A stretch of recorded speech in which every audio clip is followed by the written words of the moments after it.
करीब 12 साल से सत्ता पर काबिज इजराइल के प्रधानमंत्री बेंजामिन नेतन्याहू के भाग्य का फैसला आज हो जाएगा। इजरायली संसद में रविवार को नेतन्याहू को सत्ता से बेदखल करने के लिए मतदान होना है। नेतन्याहू को प्रधानमंत्री पद से हटाने के लिए विपक्षी दलों ने महागठबंधन बनाया है। अगर ये गठबंधन अपने मंसूबों में कामयाब होता है तो आज ही नई सरकार का गठन हो जाएगा।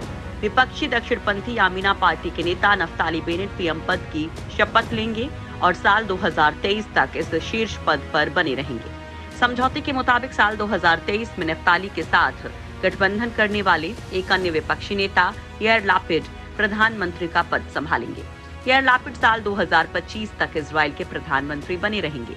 पीएम बेंजामिन नेतन्याहू भ्रष्टाचार के आरोपों का सामना कर रहे हैं और इजराइल में साल 2019 के बाद अब तक 4 बार आम चुनाव हो चुके हैं।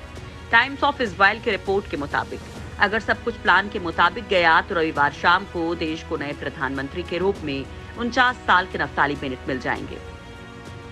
नए प्रधानमंत्री बनने जा रहे नफ्ताली बेनेट अमेरिकी प्रवासी माता पिता के संतान हैं। वो इजरायली सेना में कमांडो रह चुके हैं, तकनीक की दुनिया में काफी सफल हैं और करोड़पति हैं। हालांकि उन्हें कंप्यूटर की बहुत कम जानकारी है। बेनेट का जन्म मार्च 1972 में हाइफा शहर में हुआ था। माना जाता है कि फलस्तीनी लोगों के प्रति और ज्यादा कट्टर रुख वो अपना सकते हैं।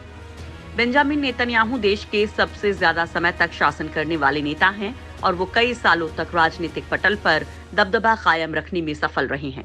अगर वो संसद में हारते हैं तो भी वो दक्षिणपंथी लिकुड पार्टी के चीफ बने रहेंगे और विपक्षी नेता बन जाएंगे। नेतन्याहू ने नई सरकार की संभावनाओं के बीच इसे धोखेबाजों और आत्मसमर्पण करने वालों का खतरनाक गठबंधन करार दिया है। नेतन्याहू ने प्रण किया है कि वो जल्द ही नफ्ताली के नेतृत्व में बनने वाली सरकार को उखाड़ फेंकेंगे। नेतन्याहू की लिकुड पार्टी 120 सदस्यीय संसद में सबसे बड़ी पार्टी के तौर पर उभरी थी, लेकिन सरकार बनाने के लिए उसके पास 61 सदस्यों का समर्थन नहीं है। लिकुड पार्टी ने मार्च में हुए आम चुनाव में 30 सीट जीती थी। ऐसे में उनकी संसद में हार तय मानी जा रही है। इजराइल के प्रधानमंत्री बेंजामिन नेतन्याहू के ऐतिहासिक 12 साल के शासन की समाप्ति के अंतिम दिनों में वो राजनीतिक मंच को शांति से अलविदा नहीं कह रहे हैं। लंबे समय तक शासन करने वाले नेतन्याहू अपने प्रतिद्वंदियों पर उनके मतदाताओं को धोखा देने और कुछ को विशेष सुरक्षा की आवश्यकता पड़ने का आरोप लगा रहे हैं।